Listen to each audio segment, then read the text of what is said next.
ખાસ કરીને આ દેશના લોકોના હૃદયમાં સરદાર વલ્લભભાઈ પટેલ જે બસેલા છે અને એની યાત્રા બારડોલીથી લઈ અને સોમનાથ સુધી એક ગામથી બીજા ગામ, બીજા ગામથી ત્રીજા ગામ લોકોને દર્શનના માધ્યમથી આજનું જે બાળક છે, આવતી પેઢીનું ભવિષ્ય છે.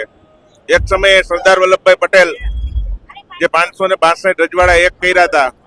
અને ભારત દેશને અખંડિતતાથી જોડ્યું હતું, ત્યારે એ દિવસોને યાદ કરી અને આજે યાત્રા એ કાઢવામાં આવી છે.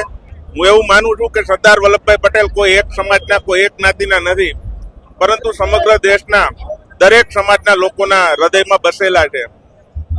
અને એને જે દેશ માટે કામ કર્યા છે એ કામને લઈ અને લોકોના હૃદયમાં આજનું જે બાળક છે એના હૃદયમાં કે સરદાર વલ્લભભાઈ પટેલ આ દેશને જ્યારે એક કર્યો છે અને દેશને ખૂબ આગળ લઈ જવા માટે મહેનત કરી છે, ત્યારે આજે રાજકોટની અંદર આ યાત્રા આવી રહી છે. તમે જોઈ શકો છો કે અમે લોકો બધા આ યાત્રાનું સ્વાગત કરવા માટે સરદાર વલ્લભભાઈનું પટેલનું સ્ટેચ્યુ એની અંદર છે એનું સ્વાગત કરવા માટે આજે અમે બધા એકઠા થયા છીએ અને અમે લોકો એમાંથી પ્રેરણા લઈ સરદાર વલ્લભભાઈ પટેલના વિચારો જે છે એ લોકોની વચ્ચે લઈ જઈ અને ઉજાગર કરવા માટે આ બધું આયોજન ચાલી રહ્યું છે.